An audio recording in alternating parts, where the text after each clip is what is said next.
السلام عليكم ورحمة الله وبركاته. مرحبا بكم في قناة منوعات أجمل رهف.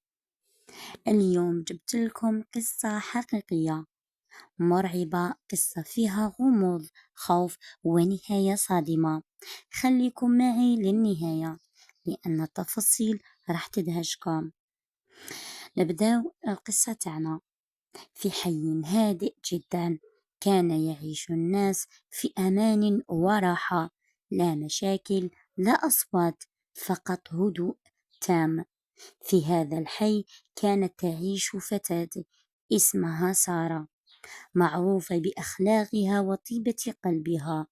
تعيش وحدها بعد انتقال عائلتها لمدينة أخرى. في ليلة من الليالي، كانت الساعة تقارب منتصف الليل. كانت سارة جالسة في غرفتها، وفجأة سمعت صوتا خفيف قادم من المطبخ. في البداية تجاهلت الأمر وقالت: ربما رياح أو شيء سقط.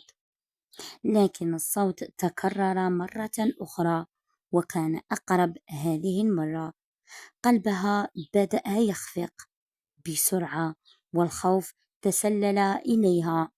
قررت أن تذهب لتتفقد خطوة خطوة وهي ترتجف.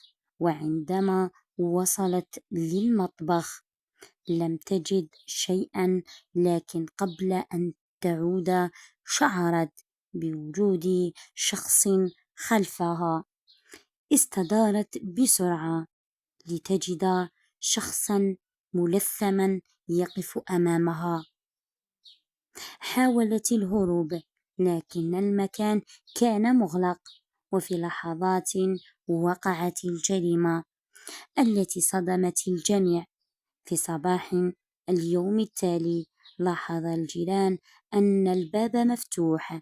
تم إبلاغ الشرطة فورا، وبدأ التحقيق في الحادثة.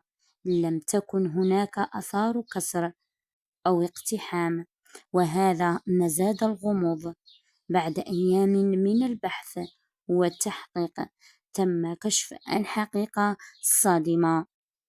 الفاعل لم يكن غريبا، بل كان شخصا تعرفه سارة جيدا، شخصا كانت تثق فيه، وكان يدخل المنزل بشكل عادي.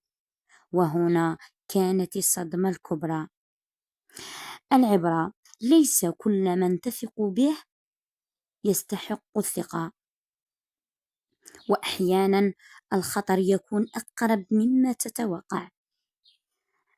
إذا عجبتكم القصة أو أثارت فيكم، ما تنسوش لايك واشتراك، وكتبوا لي في التعليقات هل كنتم تتوقعون أن الجاني شخصا معروف. نشوفكم في قصة جديدة ومشوقة. مع السلامة.